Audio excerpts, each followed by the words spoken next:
This was a church, like I think a lot of churches, that was small, that was dying, that had gotten right to death's door. It looked death right in the face. Christ is risen. He is risen indeed. We got it. Is it a miracle story? Oh, I think it is. Greystone, probably 7-8 years ago, was headed for closure. That was not a lot of fun. Not a lot of people wanted to come here because we were a graying, dying church. So Greystone Presbyterian Church entered into a process of transformation. They wanted to live.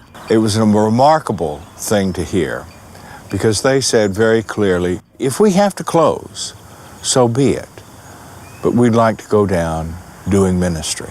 There was a lot of spiritual atrophy that had taken place here. So what we really began by doing was getting down into the Bible, getting down into worship services and prayer. And from the very beginning with the transformation process, prayer was at the heart of everything that we did. We worked our rears off praying every night on our knees. How in the world, what are you going to do with us?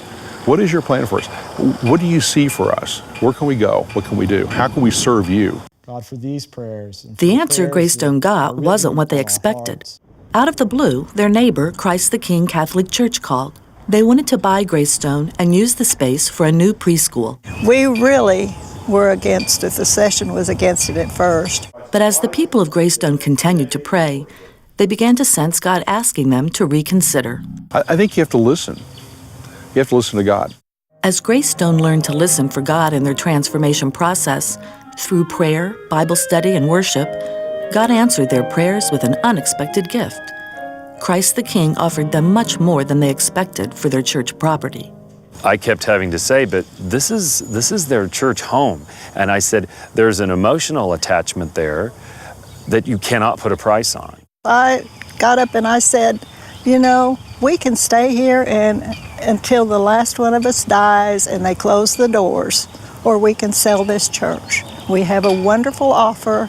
It was a little hard to say that, you know. From the brink of death, God heard Greystone's desire to live again. Now they have the opportunity to bring the good news of Jesus Christ to a new community. By Easter Sunday, 2011, Greystone will worship here at this Deer Creek Elementary School, eventually building a new church in this fast-developing neighborhood. Well, that's where everyone's moving. That's definitely the growth area for this city. And I've been so impressed, like, as just coming new to the church, seeing people who have such a history here at Greystone in this location be so open to moving and reaching a new generation.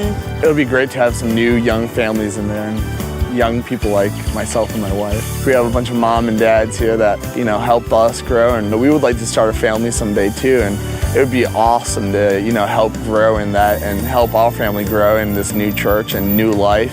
Greystone is in the midst of its own Easter resurrection, and hopefully this resurrection can be a model for others, or at least just a hopeful story to say that there's possibility for new life. Greystone has found their future by re-engaging the best of their past. This is what they looked like 60 years ago, when a Sunday school class from Central Presbyterian went out in the middle of nowhere, where the city was growing then, to start a new church. One of the few things we are taking from the old church and the new church is this DNA of this almost evangelical zeal to go out to the edge. They have been able to catch a vision of what God promises.